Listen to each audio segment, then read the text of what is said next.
कहा पूतना का स्वरूप कैसा है, शरीर कैसा है। कहा पूतना के जो पेट है पूतना का, वो ऐसे प्रतीत होता है जैसे बहुत बड़ा कोई सूखा हुआ सरोवर हो। पूतना की आंखें ऐसे लगती कोई बहुत पुराना गहरा कुआं हो, ऐसी आंखें उसकी प्रतीत हो रही, काली काली। उसकी जो जांघें थी वो जैसे नदी का कोई करार हो, उसके जो बाल थे जैसे कोई बड़े बड़े वृक्ष हो, ऐसे उसका स्वरूप दिखाई दे रहा था। अब भगवान उसी के वक्षस्थल पर बैठ करके क्रीड़ा कर रहे थे, खेल रहे थे। यशोदा मैया को ग्वाल वालों ने सूचना दी। यशोदा मैया, रोहिणी मैया सब दौड़ी भागी आई। तो यहाँ तो भगवान पूतना के वक्षस्थल पर क्रीड़ा कर रहे थे, पूतना का वध कर दिया था।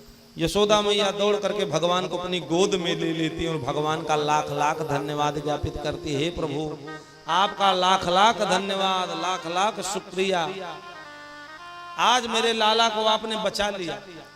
अगर आप न बचाते और मेरे लाला को अगर कुछ हो गया होता तो आज तो मैं जीती जी मर जाती, मैं किसके सहारे जिंदा रहती। हे प्रभु, आपको धन्यवाद। कन्हैया को ले आई गौशाले में, पंचगव्यादि से स्नान कराया, करन्यास अगन्यास ब्राह्मण देवताओं को बुला करके विधि विधान से भगवान को पावन पवित्र किया। वैसे तो भगवान पावन पवित्र हैं, लेकिन एक माँ की दृष्टि में एक राक्षसी का स्पर्श हो जाने के कारण वो बालक अपवित्र हो गया, ऐसा उस माँ को लगा।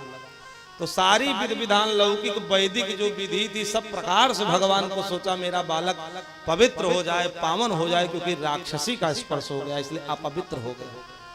तो भगवान को पावन पवित्र किया माता ने, स्नान आदि करके करा करके गोद में ले करके और स्तनपान कराती है।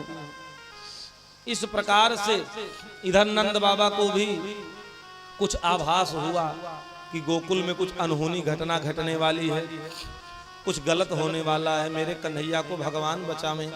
सो जल्दी जल्दी कर टैक्स चुका करके भाग करके आए गोकुल में। तो यहाँ तो सारा कार्यक्रम हो चुका था, भगवान ने विशालकाय पूतना का वध कर दिया था।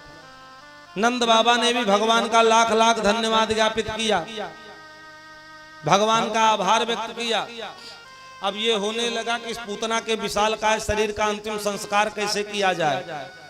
तो एक गोष्ठी, एक समिति बैठाई गई और ये प्रस्ताव पारित हुआ कि पूतना का अंतिम संस्कार, इसके शरीर को कई टुकड़े में काटा जाए, कई भाग किया जाए, और जितने पेड़ पौधे इसके नीचे दब करके चकनाचूर हो गए उन्हीं की चिता बनाई जाए, उसी के ऊपर इसका शरीर रखा जाए, मुखाग्नि दी जाए। तो यही प्रस्ताव पारित हो गया। पूतना के शरीर को कई भागों में काट करके जो लकड़ी उसके नीचे, जो पेड़ पौधे चकनाचूर हुए थे, उसी की चिता बनाई गई। जब शरीर में आग लगी और जब पूतना का शरीर जलने लगा तो उसके शरीर से सुगंधी निकली। प्रायः संसार का जीव जब जलता, संसार के मनुष्य जब जलते हैं, उनका शरीर जब जलता है तो दुर्गंध निकलती है, लेकिन आज जब पूतना जल रही थी तो उसके शरीर से सुगंधी निकल रही थी।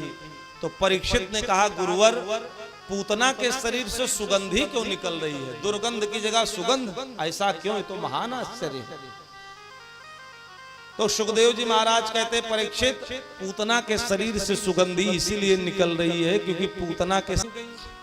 इधर तृणावर्त सोच रहा है कैसे इस कन्हैया को मारूं।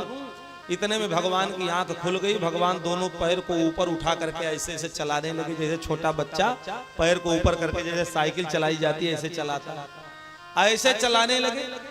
और एक पैर जा करके उसी बैलगाड़ी में स्पर्श हुआ और वो विचार कर ही रहा था कैसे भगवान को मारे। इतने में भगवान के ही पैर उसकी बैलगाड़ी में लगे तो बैलगाड़ी के सहित आकाश में चला गया।